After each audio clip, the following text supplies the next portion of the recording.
e aí a gente verifica o que aconteceu. Acho que muitos de vocês que estão aqui, nós estamos fazendo para a Semana Jurídica da Universidade Campos Sales. Eu sou professor da Campos Sales desde o semestre passado. Eu dei aula à noite, então essa turma que está aqui é uma turma da manhã, mas provavelmente deve ter o pessoal da noite. O Marcílio está aqui, é da noite.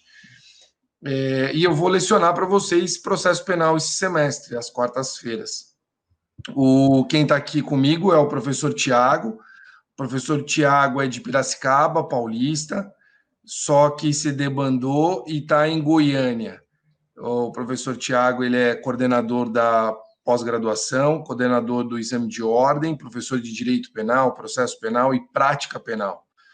É um baita de um professor, tem uma baita de uma responsabilidade com os alunos lá para o exame de ordem de segunda fase, lota, leva vários alunos para pós-graduação na sequência, é um baita de um parceiro, e leciono com ele lá, eu sou convidado dele para lecionar na pós-graduação, então vira e mexe, eu vou para Goiânia, terra boa, entendo por que você foi para aí. É verdade, não tenho arrependimento nenhum, viu, meu amigo? Aqui é muito bom mesmo para viver, os alunos aqui são fantásticos, mas é claro, né? Eu também tenho um carinho muito especial na minha vida, né, praticamente toda, né? Eu estou aqui residindo há 3 anos, né? Mas mesmo assim, né? Continua, né? O meu escritório tem sede ainda no interior de São Paulo, então o Judiciário Paulista, né? Eu conheço muito bem porque continua advogando, né? Aí em São Paulo, né? E a minha vida como docente também, né? Praticamente foi toda, né? No estado de São Paulo, né? Embora hoje eu esteja aqui com um contrato de exclusividade, né? Aqui na instituição em Goiânia, mas, né? Carinho sempre muito grande pelo meu estado, né? Pelo estado de São Paulo. É um prazer estar aqui com vocês, aqui o pessoal da Campos Sales, o pessoal que nos segue aí no ABC do Direito Penal, os seus seguidores aí pessoais, né? É um prazer estar aqui com vocês nessa manhã aqui do dia 13 de agosto, para falar sobre um pouquinho do processo penal. Beleza, e ao final a gente vai falar um pouco sobre o livro também que a gente está lançando hoje. Hoje é um dia bacana, nós estamos lançando o nosso livro de Direito Penal, a parte geral. A gente fala um pouquinho ao final, a gente vai fazer uma outra live à noite, falando sobre o livro, e no sábado a gente vai fazer a venda e os autógrafos no sábado, agora nesse sábado. Bom, Tiago, falar sobre processo penal.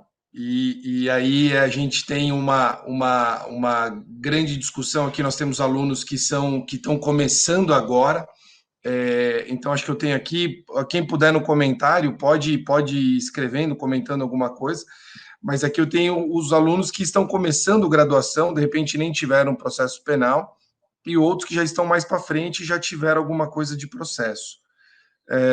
Então, o processo é o desenrolar, é o andamento, é o passo a passo para a apuração do crime, para o julgamento do crime, recurso de um crime, até a execução depois de um crime. E nós vivemos uma grande modificação agora no processo penal, né? O processo penal do ano passado, com a modificação da lei do pacote anticrime, com a entrada em vigor esse ano, no final de janeiro, no dia 23, nós mudamos muita coisa, né? E o processo penal, como tudo, né, Tiago? Como todas as nossas legislações, elas são sempre reformadas por pedaço, né? O nosso processo continuaram montando uma coxa de retalhos e com várias pegadinhas, com vários tópicos que seriam bons para a garantia de um processo e que vai ser uma dificuldade, vai ser esse nosso grande problema. Começamos com... Depois a gente fala pelo contraditório e tudo mais, mas pode dar suas considerações a respeito do processo. Vamos lá, pessoal. Primeiro, né, como você alertou aqui, né, que tem alguns alunos que estão começando aqui, né, um estudo do processo penal, para o pessoal aí que está iniciando, né, está entrando agora na faculdade, que está iniciando aí o semestre, o período de processo penal. A gente precisa entender, né, para a gente, talvez, né, Douglas, entrar aqui na questão, né, da crise do processo penal brasileiro, né, a gente precisa entender o que é o processo penal. Existem várias e várias formas da gente fazer a conceituação do que é o processo penal. Eu gosto muito, tá? Esse é um conceito muito particular meu. Eu gosto muito de definir o processo, né, como um conjunto, né, de regras e princípios jurídicos que acabam regulando a aplicação do direito de punir do Estado através de um princípio que não é um princípio brasileiro, que não é um princípio que está na nossa Constituição.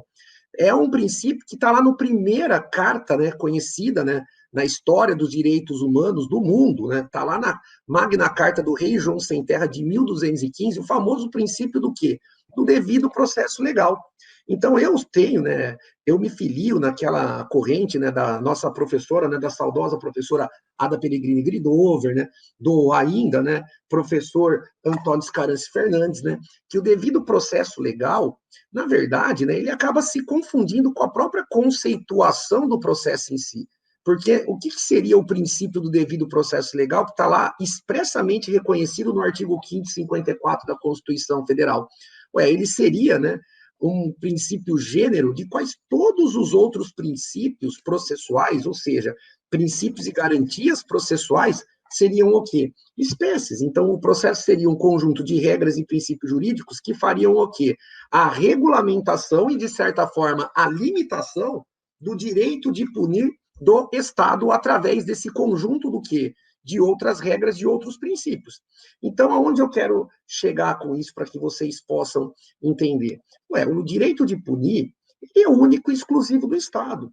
Só que por mais que eu, ou o Douglas, ou qualquer um de vocês cometam um crime agora, às 9h44 da manhã, veja, ainda que nós fôssemos presos em flagrante, ou seja, numa situação, né, onde a gente estaria surpreendido cometendo o crime, quando acabou de cometer uma situação de flagrante próprio, por exemplo, veja, para que o Estado pudesse aplicar o seu direito de punir, ele deveria respeitar, né, ele deveria não, né, ele deve respeitar um conjunto de regras e princípios que, somados, fazem aquilo que nós chamamos do quê?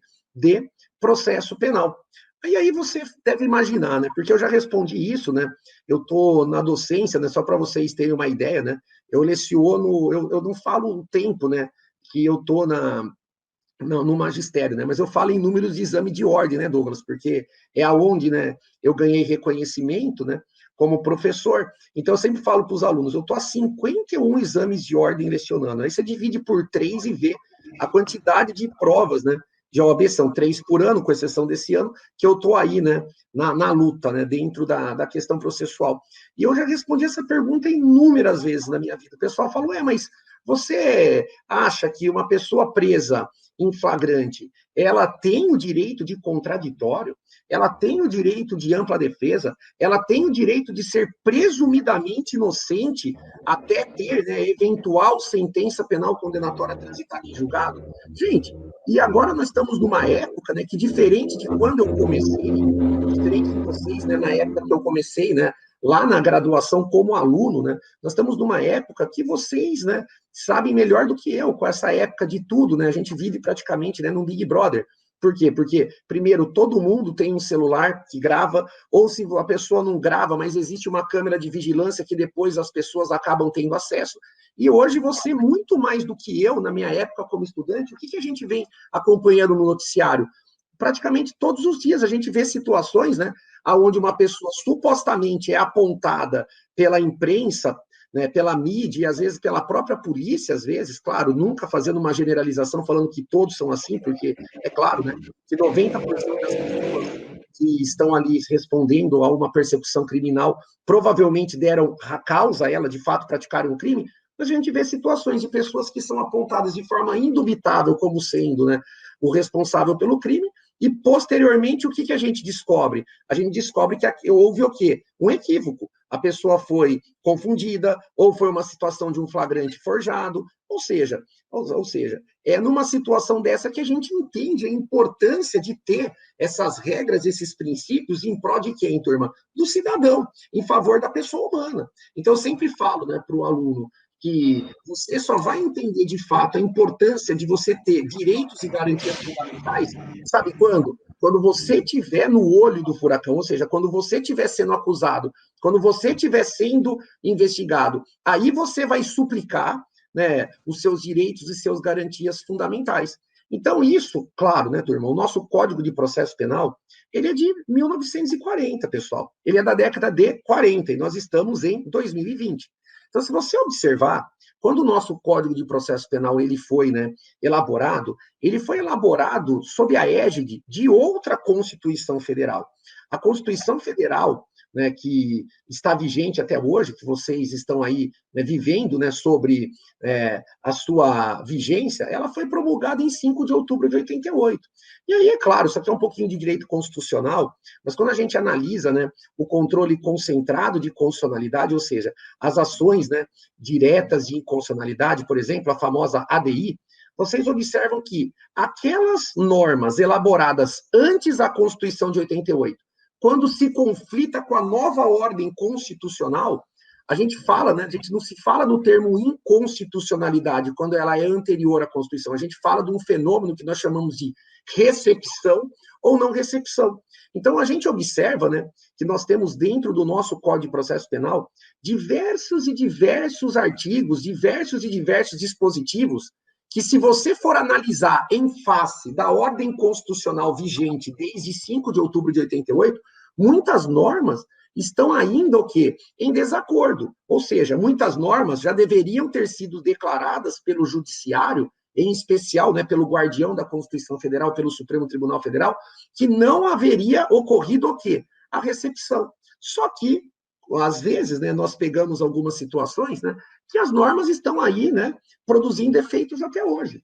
E aí, claro, né, Douglas, eu quero deixar claro para vocês, né, porque até mesmo porque a ementa aqui da nossa palestra é a crise do processo penal, mas não querendo fazer, né, uma situação de apologia política, até mesmo porque, né, declarando, né, que eu sou, teoricamente, se fosse pensar em política, né, eu não sou partidário dessa pessoa em específica que eu vou aqui mencionar. E nem estou falando que é ou não é inocente, fazendo defesa nenhuma, tá? Tô deixando claro, mas pensando juridicamente.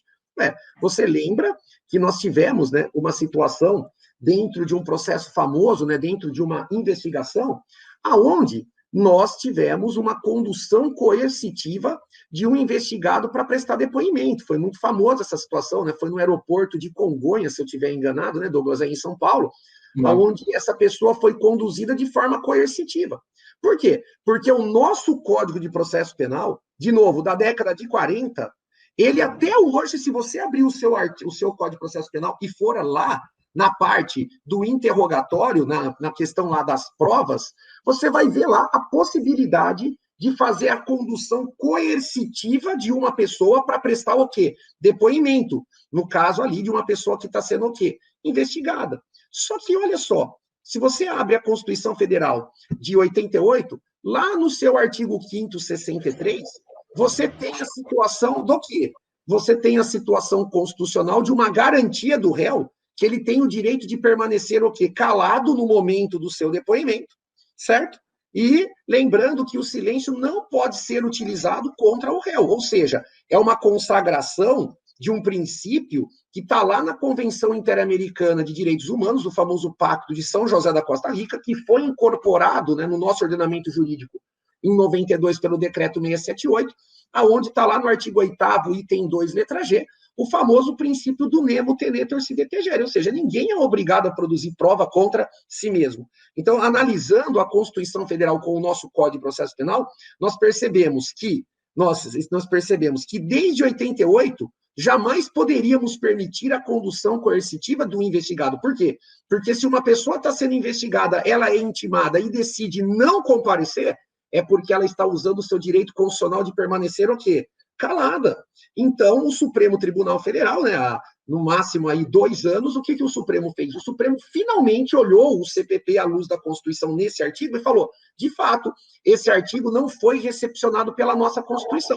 Só que aí tem as coisas engraçadas, né, do nosso ordenamento jurídico, porque o Supremo modulou os efeitos da decisão. Ou seja, né, dentro das ações de controle concentrado, quando 2/3 dos ministros decidem fazer a modulação do efeito, eles podem dar um efeito ex nunc, ou seja, de não retroatividade, porque a regra numa situação de uma ação de controle concentrado de constitucionalidade é que o efeito seja ex tunc, ou seja, que se retroaja. Ou seja, o Supremo entendeu por uma questão de segurança jurídica, você já imaginou, de 88 até mais ou menos 2018, ou seja, 30 anos de Constituição Federal, você anular todos os processos aonde houve a determinação de condução coercitiva. Então ele falou, não, ó, de fato, esse artigo agora não está recepcionado, mas o efeito é ex nunc, ou seja, não vai retroagir, vale daqui para frente. Ou seja, turma, então onde eu quero chegar com esse raciocínio para que vocês entendam, para depois a gente entrar ainda na questão do pacote anticrime, porque se a gente for alongar, né, a gente pode ficar conversando aqui até de noite de tantas e tantas situações para mostrar para vocês o que é a crise do processo penal. O Sim. problema é, nós estamos falando de um artigo. Agora, dentro de um código de processo penal que tem mais de 700 artigos, eu ouso dizer para vocês, e o Douglas está aí, e eu quero ouvir a opinião dele a respeito. No mínimo, eu calculo uns 60 ou 70 artigos que não deveriam estar produzindo efeito, que já deveriam ter a declaração do quê? De não recepção, né, de acordo com a análise do nosso CPP da década de 40 em face da Constituição. E aí, a hora que a gente pensa no pacote anticrime, como o Douglas falou, aí é pior ainda, porque nós temos, então, a Lei 13.964, de dezembro de 2019, que teve uma vacatio legis de 30 dias e entrou em vigor em 23 de janeiro aqui de 2020.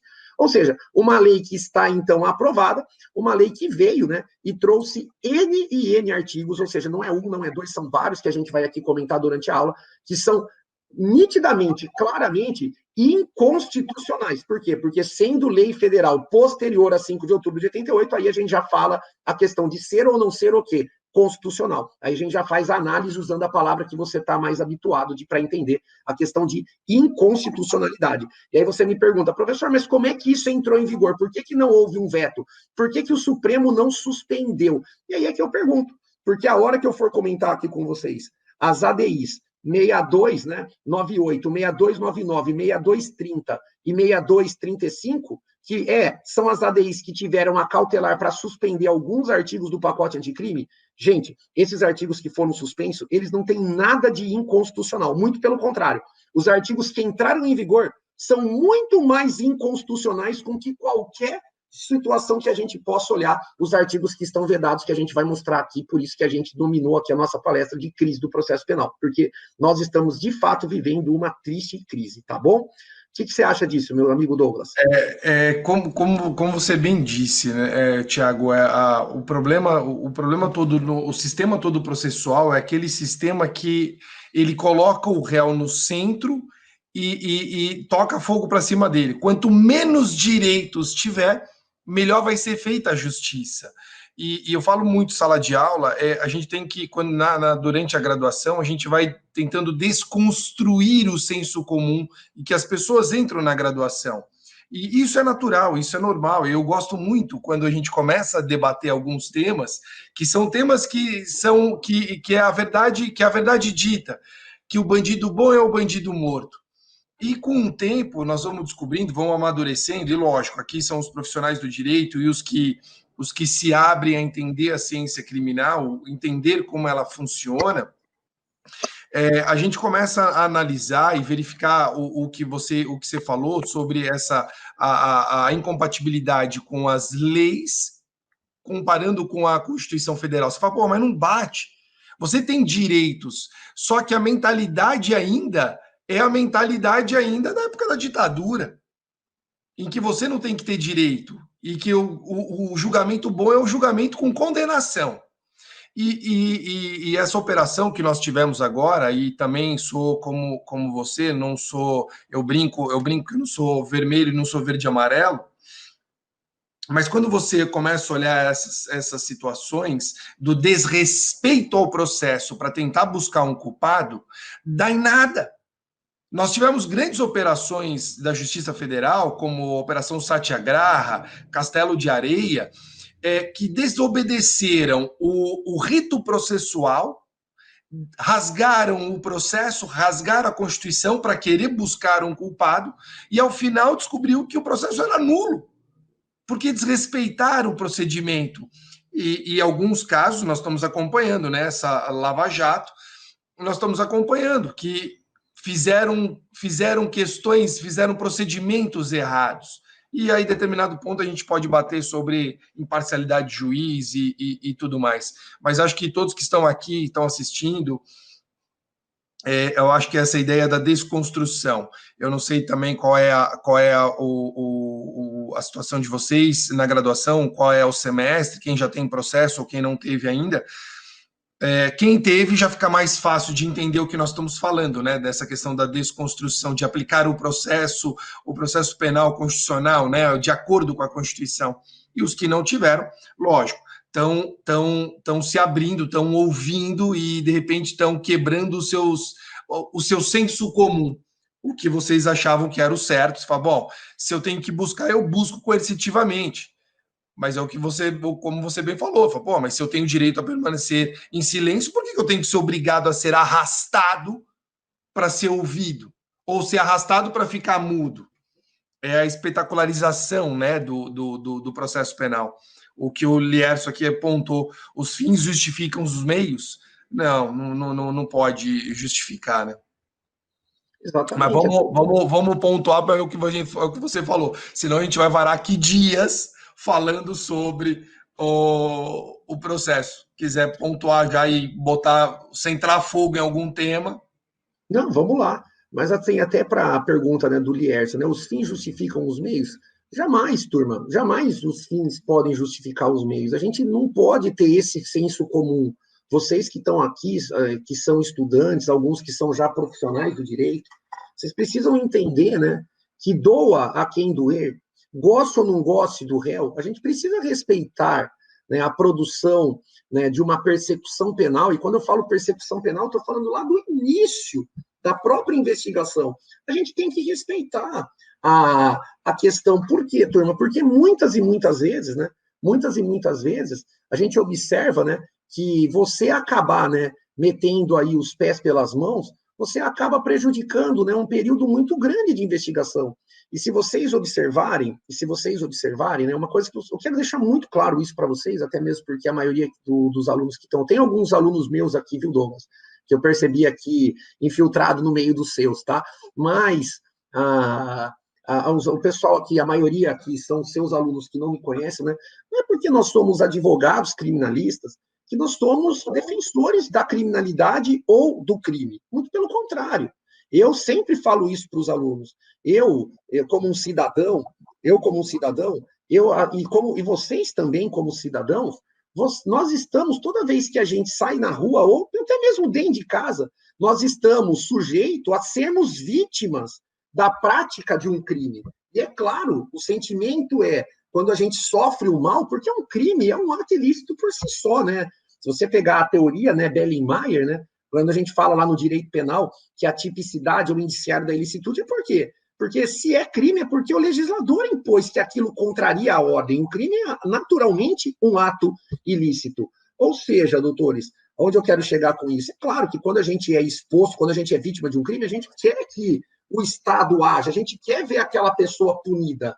E isso é natural, esse sentimento que você tem como cidadão, que qualquer cidadão tem. É natural que isso aconteça. Mas o que eu sempre falo, eu também sou a favor que se puna. E não estou aqui falando de uma punição rigorosa, não, porque essa é uma outra história, de a gente olhar a questão da finalidade da pena e o que acontece dentro de um cumprimento de pena dentro do Brasil.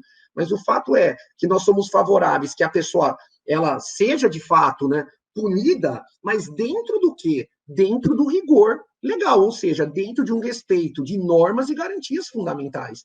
Por quê? Porque, caso contrário, é muito fácil. É muito fácil você conseguir punir alguém. Então, existem dentro da situação nossa processual, e aqui o Douglas deixou na minha responsabilidade levantar alguns pontos para vocês pensarem, que essa é a nossa ideia. Nós não somos os donos da verdade. O Douglas e eu, nós trabalhamos há muito tempo, né, junto como docentes, como o Douglas no começo aqui da nossa live acabou comentando. Então, a gente se conhece muito bem, a gente comunga do mesmo pensamento. Qual é o pensamento? Nós não somos os donos da verdade, a gente está sempre evoluindo como profissional do direito e como pessoa humana. Então, é claro que ao longo do tempo a gente vai se amadurecendo, a gente vai mudando algumas formas de pensamento, e isso vai acontecer com vocês. Eu tenho certeza que muitos de vocês que estão na faculdade odeiam hoje o direito penal e o processo penal, tem aquele pensamento ainda dentro, eu jamais defenderei quem, por exemplo, estuprar um menor, estuprar uma criança, porque eu sou pai, eu sou mãe. Gente, eu também sou pai. Eu também, na graduação, um dia, antes mesmo de ter um filho, eu pensava dessa forma. Hoje eu já penso totalmente diferente, porque o que eu estou falando se eu tiver um cliente que é um estuprador e ficar provado dentro dos meios legais que ele, de fato, cometeu o crime, eu fiz o meu trabalho, vou ser remunerado por ele, e ele que cumpra a pena que ele fez. Agora, o que a gente não pode admitir é uma situação do quê? Que para dar resultado, para jogar na mídia uma situação, pegar qualquer pessoa e apontar como sendo o quê? O culpado. Para vocês pensarem e entenderem a importância do processo penal. Então, eu posso contar um caso aqui dessa semana, que talvez vocês não tenham, em São Paulo, não tenham tido acesso, porque é um caso local aqui de Goiânia, certo? Mas eu posso contar, para ficar muito fácil, que isso aí teve uma repercussão muito maior a nível Brasil, daquele caso, salvo o melhor juízo, de 2019, no Rio de Janeiro, aonde houve, num supermercado, um latrocínio, aonde a dona do supermercado, era a mãe da vítima, que foi vítima do latrocínio, certo? E aí foi preso, uma pessoa, que naquela situação, era uma pessoa negra, apontada, como sendo, o latrocida, como sendo o autor do latrocínio. Só que o pai desse menino, e todo mundo, quando eu conto isso, é engraçado, e eu não sou hipócrita, não, porque eu também, quando eu vi o pai do menino na TV falando, meu filho é inocente, pela nossa experiência, Douglas, eu até brinco, todos são, todos os nossos clientes se dizem inocentes, e os pais e as mães principalmente, muito difícil para um pai e para uma mãe reconhecer, que o filho acabou, tomando um caminho errado, na questão do seu livre-arbítrio. Só que naquela situação o pai disse que era inocente e ele correu de fato atrás e conseguiu encontrar, uma filmagem que no momento do latrocínio, esse menino, o filho que estava preso, acusado como latrocida, estava em outro lado, lá da cidade do Rio de Janeiro, certo? Só que, por que ninguém acreditava no pai? Porque a mãe do menino que foi vítima do latrocínio, a dona do supermercado, reconheceu aquele menino que estava preso sem sombra de dúvidas. E aí, a hora que a OAB entra para valer na história, começa a levantar, E o Douglas foi durante muito tempo em São Paulo, para quem não sabe, foi da Comissão de Direitos Humanos, então o Douglas tem muita história para contar nesse sentido. E aí, a hora que fomos olhar o inquérito, Douglas, o que tinha dentro do inquérito? O reconhecimento. Mas como é que funciona o reconhecimento dentro do Código de Processo Penal? Eu vou explicar para vocês, O meio de prova, reconhecimento de pessoas.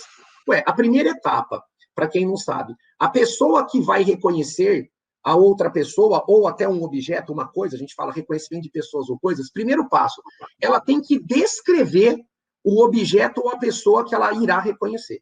Segundo passo, deve ser colocado a pessoa ou o objeto que será reconhecido ao lado de pessoas ou objetos, atenção, pessoal, semelhantes.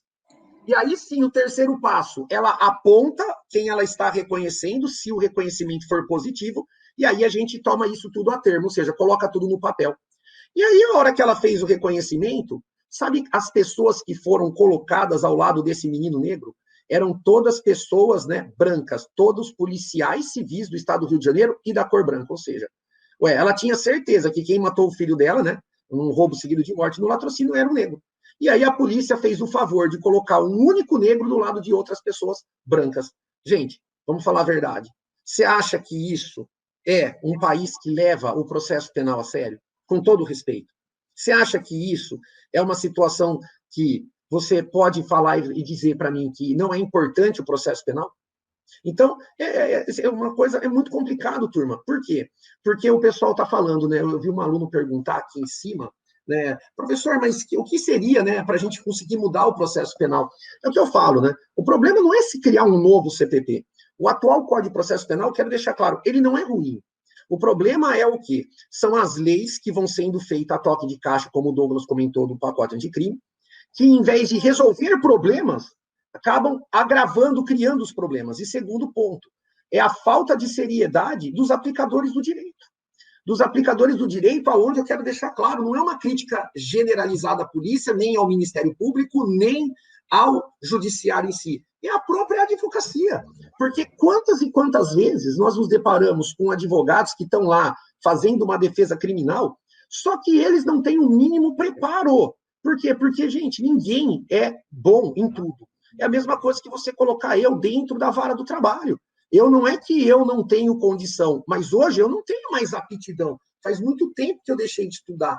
Então, é óbvio que se uma pessoa me procurar para uma situação de relação trabalhista, ela precisa procurar o quê? Uma pessoa especializada. Porque, caso contrário, eu posso trazer um prejuízo financeiro para ela, seja ela autor ou réu, né, reclamante, reclamado, né, o termo técnico da Justiça do Trabalho. Por quê? Porque eu não estou o melhor para fazer aquela defesa. Então, dentro da esfera penal, dentro de uma situação onde envolve-se o maior direito de uma pessoa humana, que é o seu direito de liberdade, o seu direito de ir e vir, veja, nós temos uma súmula do Supremo, que é a súmula 523.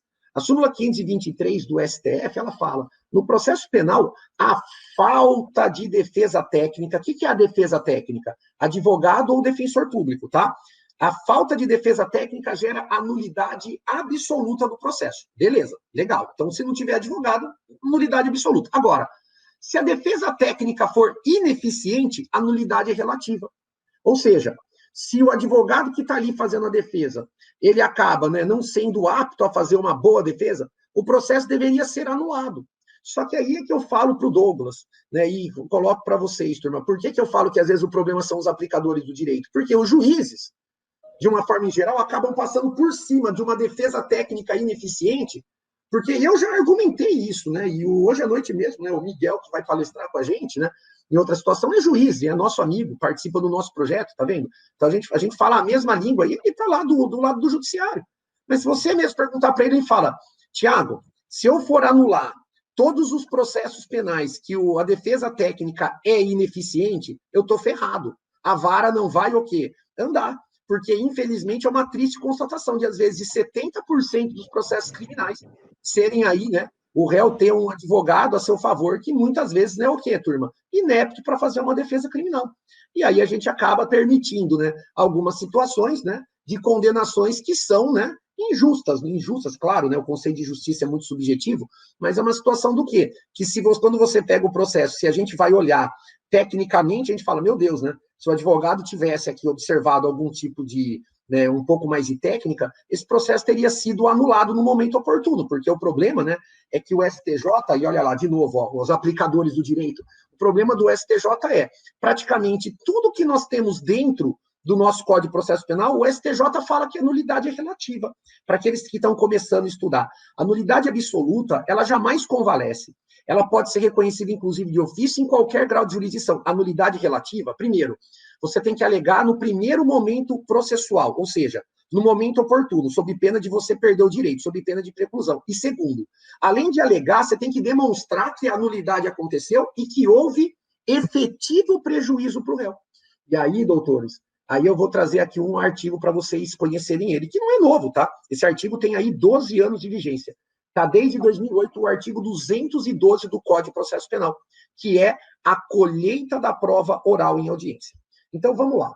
Aí eu vou passar a bola para o Douglas no artigo 212, porque ele, nesse aspecto, é melhor do que eu, tenho certeza, né? Como perito aí, eu coloco o Douglas, inclusive, né, na pós-graduação que eu coordeno, é o que fica com a ementa das provas.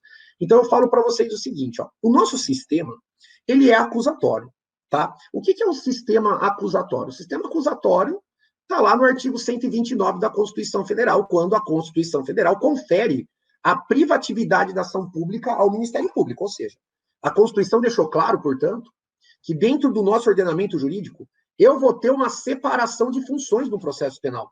Eu vou ter uma pessoa ou um órgão responsável por acusar, eu vou ter uma pessoa ou um órgão responsável por defender, e eu vou ter uma pessoa, né, fazendo ali a representação do Estado, né, do judiciário, para julgar, o juiz. Então, eu tenho a separação da acusação, da defesa e do réu. E aí, quando a gente pega o artigo, né, 212, o artigo 212 fala da colheita da prova oral.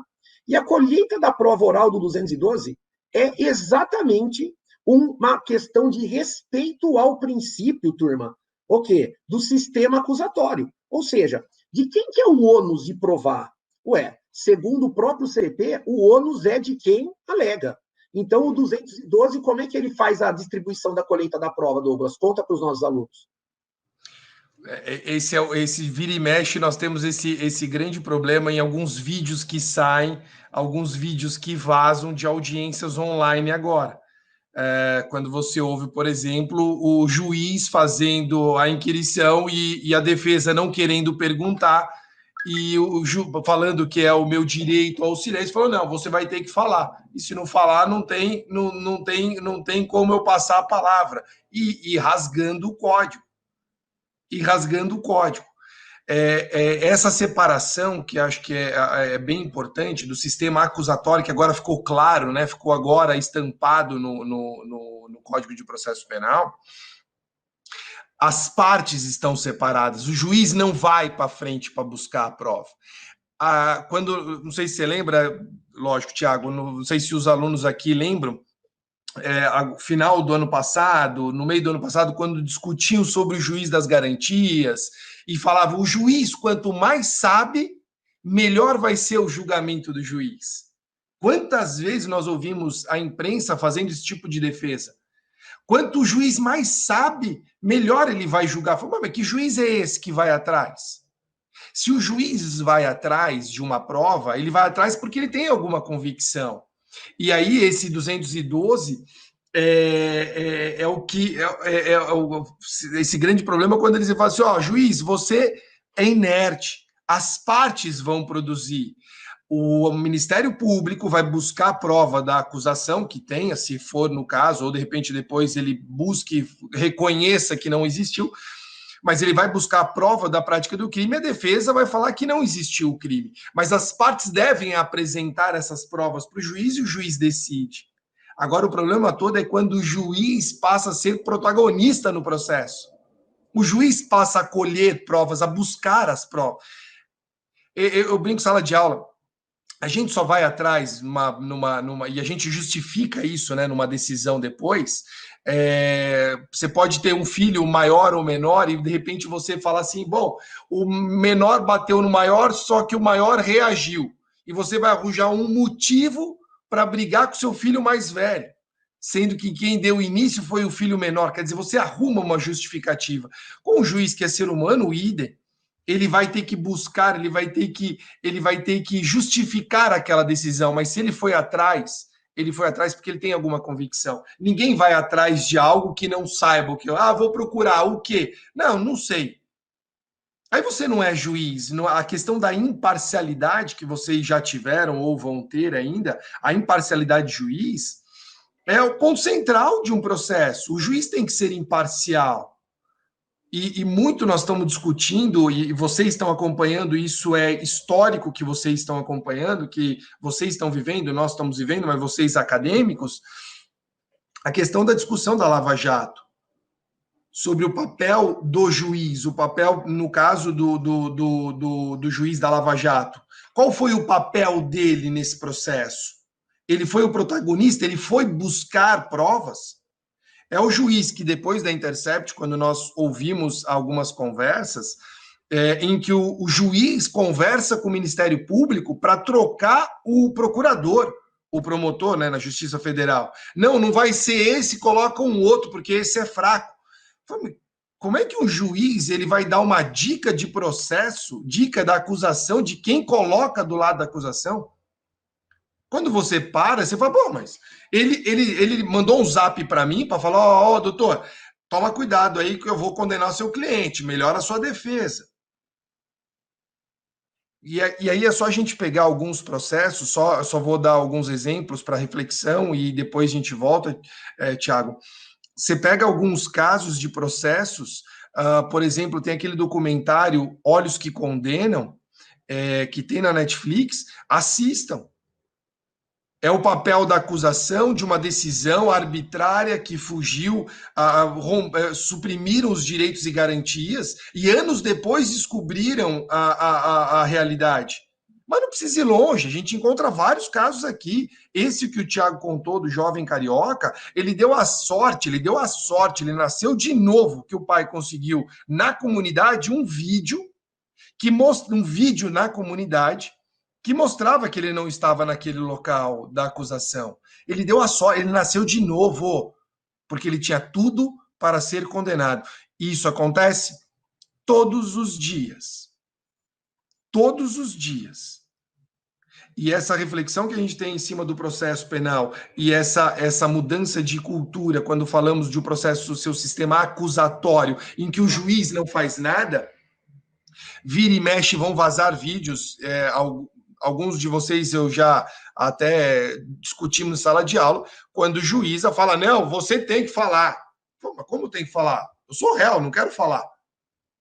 Eu quero responder só as perguntas da defesa, do meu advogado. Eu não quero responder a pergunta da acusação. Não, você vai ter que responder a pergunta do Ministério Público. Começam os aplicadores do direito começam a criar leis, né? E essa é a grande, vai ser uma das grandes crises que nós vamos ter, romper essa ideia do que era com o que deve ser agora, né? Não basta estar na lei, né? O processo é o sistema acusatório, não adianta, porque nós temos pessoas. Eu acho que o nosso papel importante como operador do direito e professores é formar gerações diferentes, gerações que pensem de forma diferente.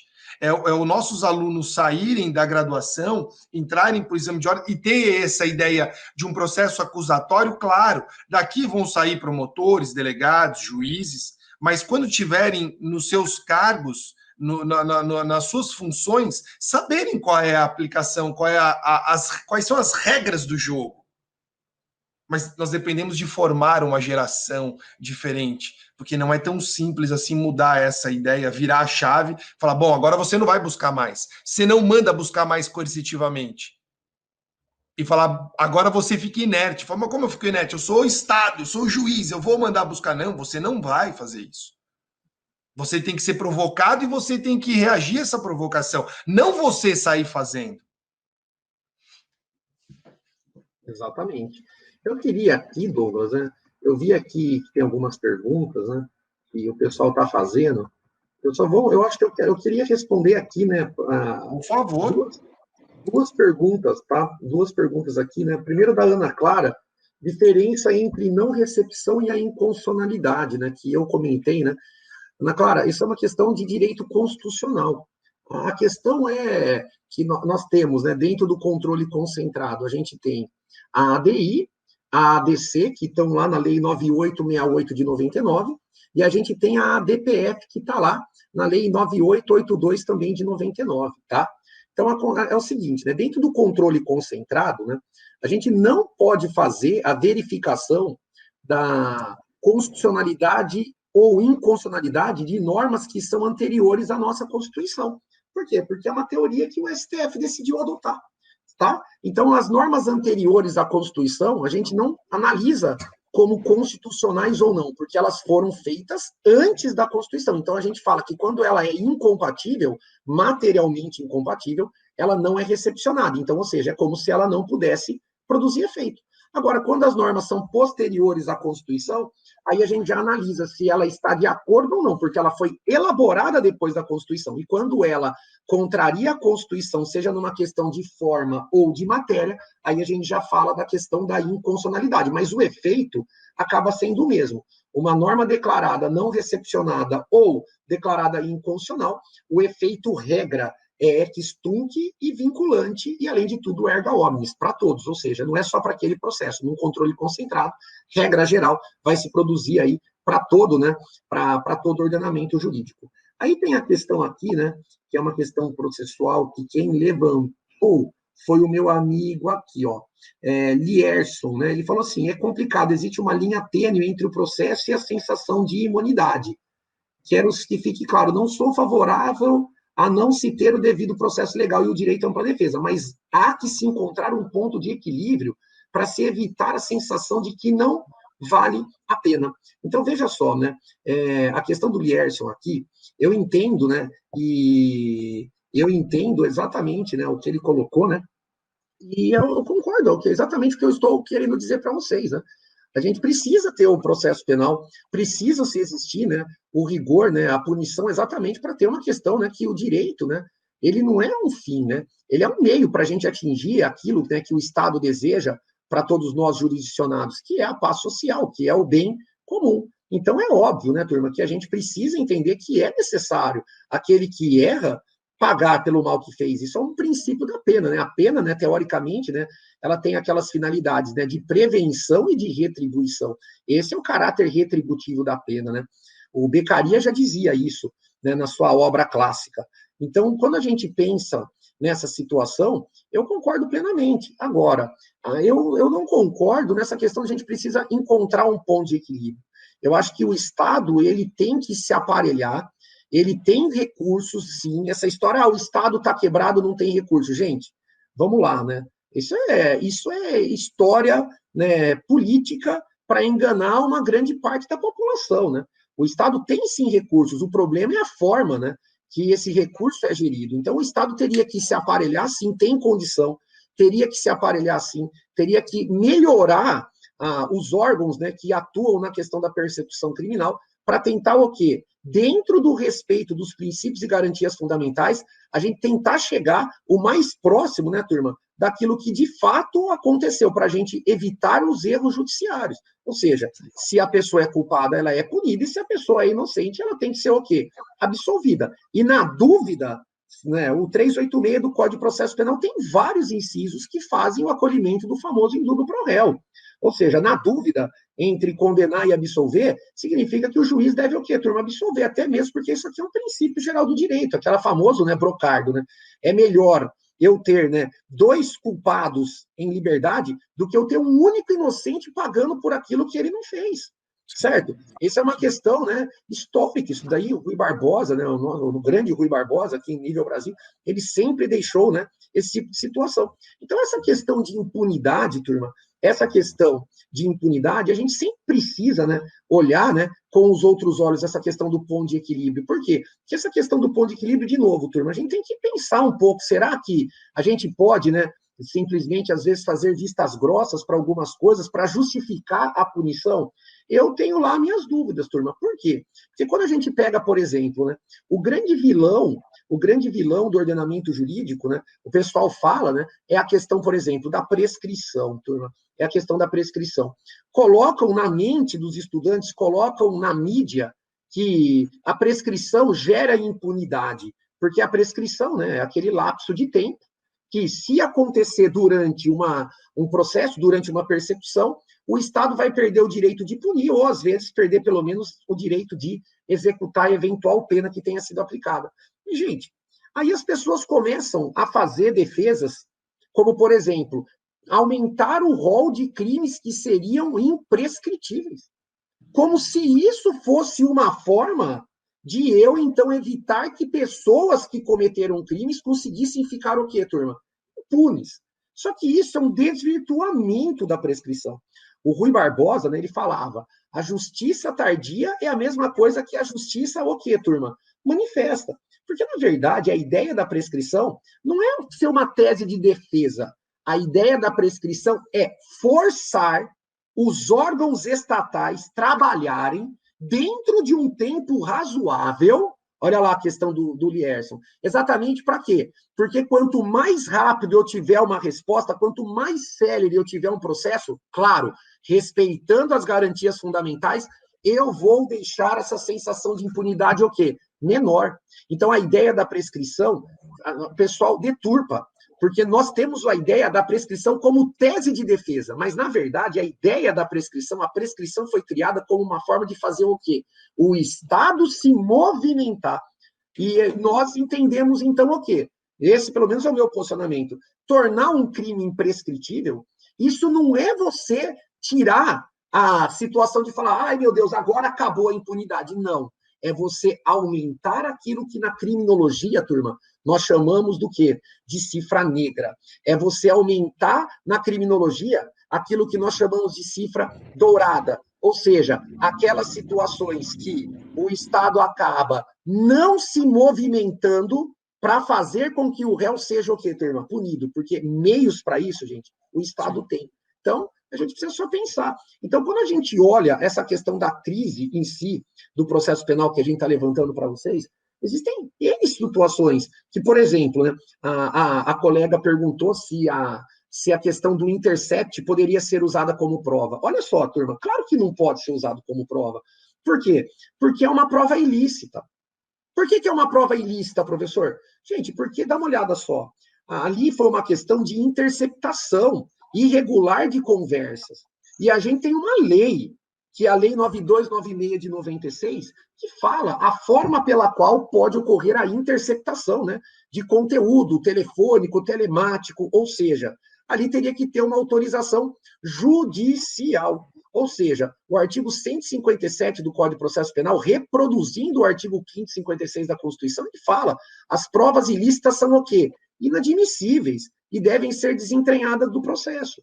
Ou seja, turma, essa questão da parcialidade ou não, da questão que a gente acabou levantando aqui, né, de um juiz específico, de uma operação específica, gente, é uma questão o quê? Que independentemente ou não do vazamento da Intercept, existem outras situações que levam a defesa ali a levantar a eventual, né, falta de imparcialidade, ou se você preferir, levantar a parcialidade. Eu não sei, porque eu não costumo comentar processos que eu não atuo. Eu não sei as minúcias, a gente sabe o que a gente ouve, então eu não posso falar.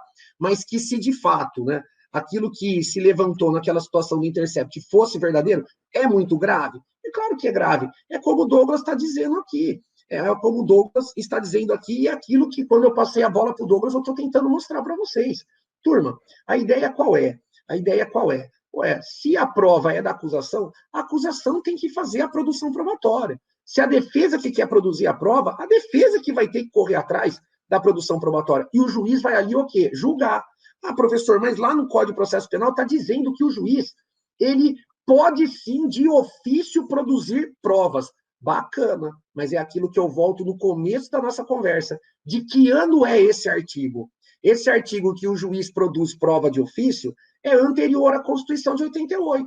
É o tipo de artigo que, se a gente tivesse dentro de um ordenamento jurídico sério, provavelmente o STF já deveria ter declarado, já teria declarado o quê? A não recepção. Por quê, turma? Porque o ônus da prova é muito claro, gente. E o 386 do Código de Processo Penal traz uma regra de julgamento que é muito clara. Ué, se a pessoa que está fazendo a vez da acusação, o MP na ação pública ou o querelante na ação privada, se ele não conseguir convencer o juiz, na dúvida, o réu tem que ser o quê? Absolvido. Tiago, mas isso gera impunidade. Gente, então você vai me desculpar.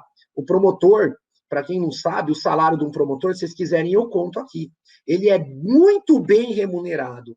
O Ministério Público, claro, salvo em alguns estados, pensando a nível estadual, porque federal aí é covardia, o Ministério Público é um órgão que está extremamente aparelhado. Eu sempre falo como advogado, certo? Todas as vezes que eu tenho uma deflagração de uma operação contra um cliente que foi comandada pelo Ministério Público, você vê, e aqui eu estou elogiando o MP. O MP tem tanta estrutura que, dentro da legalidade, deixando claro, eles conseguem fazer uma produção probatória tão forte que fica até difícil a gente achar alguma brecha para fazer qualquer tipo de chance de defesa. Por quê? Porque, de fato, o meu cliente, nessa situação que eu estou expondo para vocês, ele é, sim, culpado e ele provavelmente será o quê? Condenado, porque o juiz não vai ter dúvida, porque as provas foram produzidas pela acusação e olha só, meu amigo, ó, dentro da legalidade, respeitando o quê? As regras e garantias. Então, é possível um processo penal sem nulidade? É claro que sim. É possível um processo penal onde o juiz não acabe extrapolando a sua função? É claro que sim. E eu tenho centenas de atuações práticas onde eu bato palma, ainda que eu perca, ainda que o meu cliente seja condenado, eu falo assim, eu elogio o trabalho daqueles que estão ali responsáveis por fazer o quê? O trabalho de investigação, a questão da acusação e, inclusive, o julgamento. Porque, de fato, né, por mais que eu sempre vá buscar o que é melhor para aquele que eu estou defendendo os interesses, é o que eu falo, é o tipo de condenação que eu durmo tranquilo. Eu falo, foi condenado, mas foi condenado dentro da legalidade e eu fiz o meu melhor. Mas, de fato, era culpado. Agora, a gente não pode permitir situações que nem eu peguei muitas vezes no interior de São Paulo. Situações onde a gente pega comarca, pessoal, onde não tem membro do Ministério Público. Como assim não tem promotor de justiça? Não, calma lá. Existe sim um promotor, mas às vezes é uma situação que naquela comarca existem dois promotores, e um está de férias, ou um acaba tendo que se ausentar por uma questão de saúde. E aí você tem duas audiências simultâneas, por exemplo, uma civil e uma criminal. Aí o promotor está lá na audiência civil, e na audiência criminal, em vez do juiz esperar, ele fala, não, porque se a gente for esperar o promotor acabar as audiências civis para começar as criminais, nós vamos embora às 10 horas da noite. Eu prefiro ir embora 10 horas da noite, mas ter uma produção probatória na legalidade, do que fazer o que às vezes acontece. Ué, sabe o que acontece? Eles colocam o nome do promotor na ata, e aí o jovem advogado que não tem a malícia não contesta. Por quê? Porque sabe quem é que vai fazer as perguntas da acusação? É o juiz. Ou seja, o juiz está acusando e vai julgar. E aí, no final do dia, para fazer o circo parecer que foi tudo bem, a sessão correu na normalidade, o promotor lá passa e assina como se ele tivesse feito aquelas perguntas, certo? Agora isso aqui está diminuindo porque as audiências começaram a ser, graças a Deus, o quê? Gravadas em áudio e vídeo. Mas antigamente, quando era tudo no papel, gente, eu não estou falando de um, dois, eu conheço aí centenas de processos, até mesmo como professor de pós-graduação, de alunos que acabam contando isso na sala de aula. Ou seja, é um absurdo você imaginar que o próprio juiz que vai julgar está fazendo as perguntas acusatórias. Ou seja, você acha que isso é um juiz parcial ou um juiz imparcial? Eu tenho lá minhas dúvidas. E o triste ainda, Tiago, é você olhar, uma vez que eu tenho um advogado assinando, ele deu legalidade para aquele ato. Se ele não contesta, ele assinou e concordou. Ele falou: bom, eu estou aqui para fazer a defesa. Se eu assinei, mesmo o promotor não estando presente, ele deu legalidade ao ato. Isso que é o mais louco. Quando você fala do profissional, é esse passo. De repente eu estou lá só chancelando a ilegalidade toda. Eu estou Exatamente. só chancelando, estou dando a legalidade para aquele ato todo, para aquele circo todo. E realmente isso é o atraso, aí vai ser a injustiça, né? Foi a injustiça feita com o defensor ainda, isso que é o pior, com o advogado. Exatamente. O pessoal está falando, né? A pergunta que um colega fez aqui, achei legal, né? Estou vendo que vocês estão debatendo, isso é bacana, turma. Parabéns, viu, pela participação e pelas ponderações, né? Que eu acho que todos vocês estão ponderando de uma forma bem interessante para o nosso debate, né? O colega perguntou aqui, deixa eu achar, o Amadeu. Se o réu não responder as perguntas do MP, não fica prejudicada a demonstração de eventual inocência? Gente, vamos lá. O réu não é obrigado a responder nada, nem a pergunta do juiz, nem a pergunta do MP, porque isso é um direito de ele não produzir prova contra si mesmo, o famoso nemo tenetur si detegere, certo? E o silêncio está lá no Código de Processo Penal, não pode ser utilizado contra o réu. Aí o meu amigo, né, o Amadeu, fez a pergunta, mas professor, se o MP ou o juiz elabora uma pergunta e o réu decide permanecer calado, isso não é ruim para ele demonstrar que ele é inocente? Aí o outro colega, né, o Lierson, colocou: eu nunca vi um inocente não querer responder pergunta. Eu discordo. Eu discordo. Eu já vi sim. Sabe por quê? Porque, meus amigos, eu quero que vocês entendam o seguinte: vocês são um nicho da população um nicho diferenciado. Vocês estão aqui, ó, vocês estão se graduando, vocês estão estudando. Só que a gente tem que entender que a gente mora num país pobre, onde muitas pessoas, elas não têm a capacidade de interpretar algum tipo de pergunta, algum tipo de informação. Então, às vezes, qual é a estratégia do advogado? É fazer com que o réu não responda às perguntas do MP ou, eventualmente, né, complementações do juiz, quando ele não entender a pergunta. Porque a função do advogado é essa. O advogado, sabendo ali da capacidade de recepção da informação pelo cliente, ele pode preferir ele fazer as perguntas para que o cliente responda. Por quê? Porque muitas e muitas vezes, da forma que a pergunta é feita, a pessoa acaba o quê, turma? Ela acaba se confundindo. E aí ela acaba, mesmo sendo inocente, ela acaba se complicando. Porque um promotor experiente, malicioso, que acredita que aquela pessoa é de fato culpada, ela pode fazer duas perguntas, né, muito parecidas, mas de uma forma diferente, para tentar levar a pessoa a entrar numa contradição que às vezes está sendo criada pelo órgão da acusação. E esse é o brilhantismo, né, o famoso poder de persuasão. Essa é a beleza do direito. Porque vocês, né, que forem ou que optarem um dia por fazerem defesa, por serem advogados, assim como Douglas e eu, né, também é a mesma coisa que a gente faz nas testemunhas da acusação. A gente tenta fazer, às vezes, as testemunhas da acusação entrarem em contradição em perguntas idiotas, que a gente faz a mesma pergunta, só que 2, 3 vezes a mesma pergunta, só que de maneiras diferentes, para tentar fazer a pessoa o quê? Cair. Esse é o brilhantismo, né, de você ter, né, a questão, né, da paridade de armas, ou é da mesma forma que o Ministério Público vai perguntar, nós também vamos e vice-versa. Então, é aquela situação, turma. Eu falo para vocês, né, que a questão do silêncio é uma questão muito, de fato, né? Eu entendo o posicionamento do aluno que coloca, eu nunca vi um inocente se calar. Mas eu vou falar para você uma coisa que eu aprendi com a vida, gente. O que eu aprendi com a vida? Sabe quem não treme na frente do juiz? O verdadeiro marginal. Porque o cara tá tão acostumado com o judiciário que o cara cruza a perna e ele responde tudo, Lierson.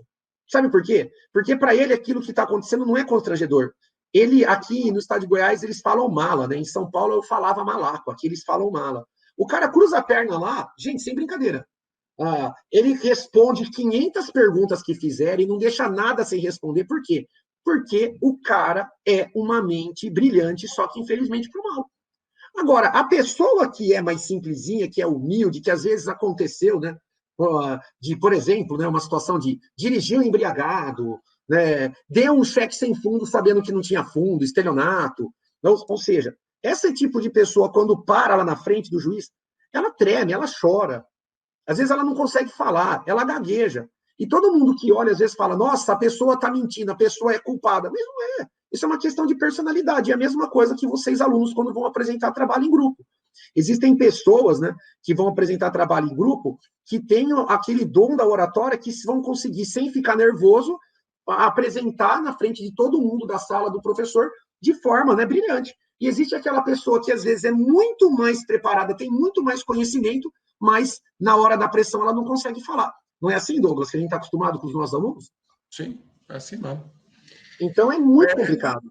Você botou um princípio importante que a gente vai ter que marcar para fazer isso um outro dia, chamado paridade de armas. A gente poderia fazer um outro encontro para a gente falar sobre. E já estamos dando 1h10 já do nosso encontro. Quer fazer as considerações? Não, meu amigo, pode ficar à vontade, pode fazer as considerações finais. Bom, turma, dando início, dando término, né, à nossa semana jurídica, à nossa manhã, agradeço aos que estão presentes, aos que já passaram aí, ou vão assistir depois a nossa live. Aqui da Campos Sales, eu tenho alguns alunos que eu já lecionei à noite. Esse semestre eu vou estar com vocês às quartas-feiras, dando processo penal 1. Tem alguns alunos também aqui, ex-alunos, tenho colegas aqui que já foram alunos e hoje são advogados. A Cristiane aqui foi minha aluna e hoje é colega, estamos no mesmo lado, desfrutando das mesmas angústias. Gostaria, antes de terminar, e passar a palavra ao Tiago e agradecer o Tiago de ter separado a manhã dele, ter tomado o tempo do escritório dele para a gente poder falar isso, e estou feliz que eu posso trazer pessoas agora da forma virtual, trazer profissionais gabaritados de vários estados, e o que antes era difícil fazer. Tem um nosso projeto que chama ABC do Direito Penal. A gente discute temas de direito penal, processo penal, criminologia, medicina legal, chamado ABC do Direito Penal. Tem tanto no Instagram quanto no YouTube. Era para ter sido a live, ter sido feita pelo ABC, aí deu problema e fez na minha página pessoal. Então, o ABC do Direito Penal lá no Instagram, a gente posta lá, tem vídeos, trechos de aula, perguntas de concurso público, com gabarito, tem várias coisas legais, aí quem puder ajudar, quiser colaborar, pode adicionar, dar sugestão. Hoje à noite a gente vai fazer o lançamento do nosso livro, que é o ABC do Direito Penal. Tá lindão. Esse livro aqui nós trouxemos, Tiago trouxe os últimos 33 exames da ordem, todos eles com gabarito, separados por tema. Então, direito penal, parte geral, que é o que cai no exame de ordem, o forte é a parte geral, separado por temas. Então, são todos os temas separados, com os artigos específicos, as remissões. Ficou uma forma bem didática. Trouxemos os gráficos, então tem o objetivo de ajudar tanto o aluno da graduação quanto que vai prestar o exame de ordem, para otimizar tempo.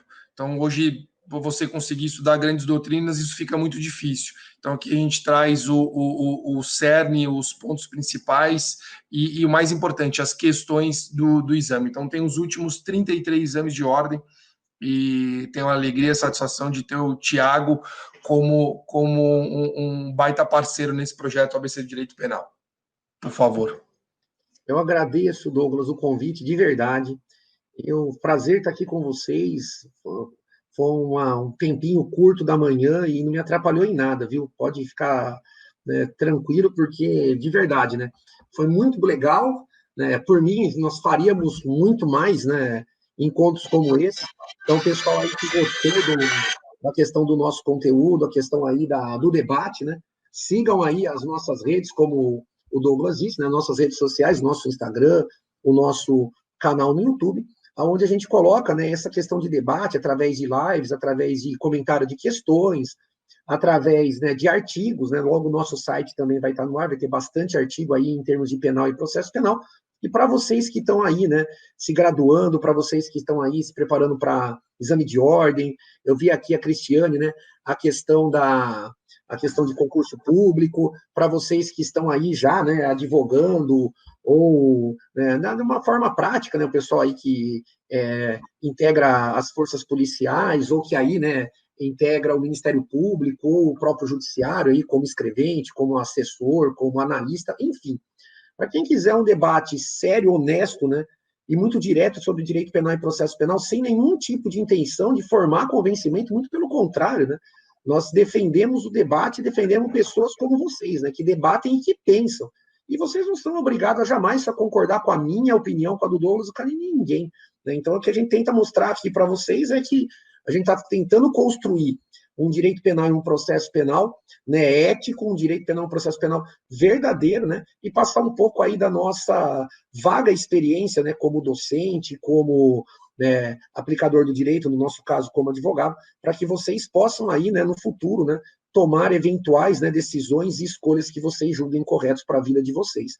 Então, a questão do nosso livro, é um prazer, Douglas, imenso, né, para vocês que estão estudando processo penal, acredito que até setembro a gente já esteja aí com o nosso livro também lançado de processo penal do ABC do Direito Penal aí para vocês. Pessoal que está estudando parte geral, é muito legal o livro. De fato, ele ficou muito didático em termos do quê? É um livro sem enrolação, objetivo, com a questão de exposição doutrinária, questão a exposição jurisprudencial quando necessária, e a questão dos nossos quadros, né, esquemáticos, né, que o Douglas faz muito bem, e nós temos as questões separadas para fazer, né, a questão da fixação, e às vezes até para que você consiga, né, verificar se de fato você conseguiu absorver a matéria. Então, eu agradeço muito amanhã aí, fiquem com Deus aí de verdade, que vocês estudem, que vocês peguem esse amor pelo direito em si, né, e especialmente pelo direito penal e processo penal, e lutem sempre, né, turma, lutem sempre pelos nossos direitos e garantias fundamentais, porque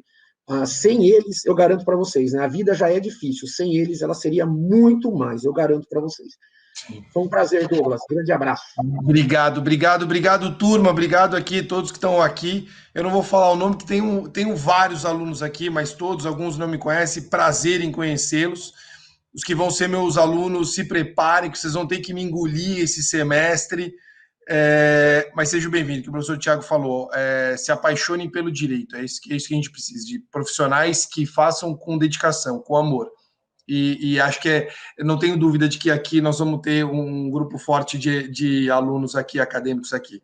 Tiago, um abraço para você, bom dia, e bom dia a todos aqui. Mais uma vez, boa semana.